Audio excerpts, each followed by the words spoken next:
Donald Trump Abu Dhabi বিমানবন্দরে পৌঁছালে তাকে স্বাগত জানান আরব আমিরাতের প্রেসিডেন্ট। এ সময় লম্বা চুলের অধিকারিণী তরুণীরা মাথা দুলিয়ে দুলিয়ে ট্রাম্পের সামনে নৃত্য প্রদর্শন করেন, যা মুসলিম রাষ্ট্রের শরিয়া বিরোধী। এদিকে আরব দেশগুলো যখন ট্রাম্পের সামনে চাকচিক্য প্রদর্শন করছেন, তখন ফিলিস্তিনি গাজা উপত্যকায় মানুষের উপর বর্বরতা অব্যাহত রেখেছে দখলদার ইসরায়েল।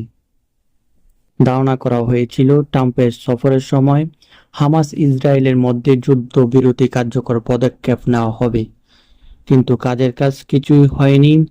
ডোনাল্ড ট্রাম্প উল্টো গাজা দখল করে তাতে ফ্রিডম জোন বানাতে চান। এদিকে 106 জন ফিলিস্তিনি হত্যা করেছে ইসরায়েল সেনারা। গাজায় 70 দিনের বেশি সময় ধরে অবরোধ আরোপ করে রেখেছে ইসরায়েল। এতে করে সেখানকার মানুষ অনাহারে জীবন যাপন করছে। বর্বর ইসরায়েল তাদের হামলা বন্ধ করেনি। এতে করে নিমিষে ক্ষুধার্ত ক্লান্ত এসব মানুষের প্রাণ জ্বলে যাচ্ছে।